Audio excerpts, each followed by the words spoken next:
হ্যাঁ 5:45 এখান থেকে ছাড়বে, 11টার সময় পৌঁছে যাবো। 11টার সময় পৌঁছাবে, আবার দুপুর 2টোয় ছেড়ে আসবো। দুপুর 2টোয় ছাড়বে, আর 7টা 20 7:20 পৌঁছাবে।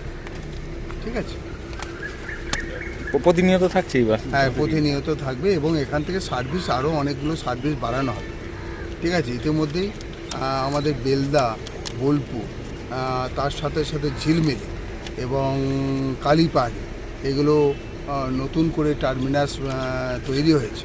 ঠিক আছে, এগুলোতে আমাদের সার্ভিস বাড়াতে হবে এবং পাবলিকের ডিমান্ড কোথায় কোথায় আছে আমাদের সার্ভে হচ্ছে। জনপ্রতিনিধিরাও বিভিন্ন রকম দাবি দেওয়া করছেন, কখনো মন্ত্রীর কাছে দাবি করছেন, কখনো বিধানসভায় দাবি করছেন এবং জনপ্রতিনিধিরা জনগণের কথা মান্যতা দিয়ে এই রুটগুলো, আমাদের নতুন রুটগুলো চালু হয়ে যাবে। এই বাসটা কোন কোন দিক হয়ে যাচ্ছে? এটা যাচ্ছে কাঁথি থেকে বাজকুল হয়ে, হ্যাঁ কাঁথি থেকে বাজকুল হয়ে আপনার নন্দকুমার, নন্দকুমার, মেচেদ করে মেচেদা, মেচেদা, কোলাঘাট কোলাঘাট হয়ে কলকাতা। কলকাতা।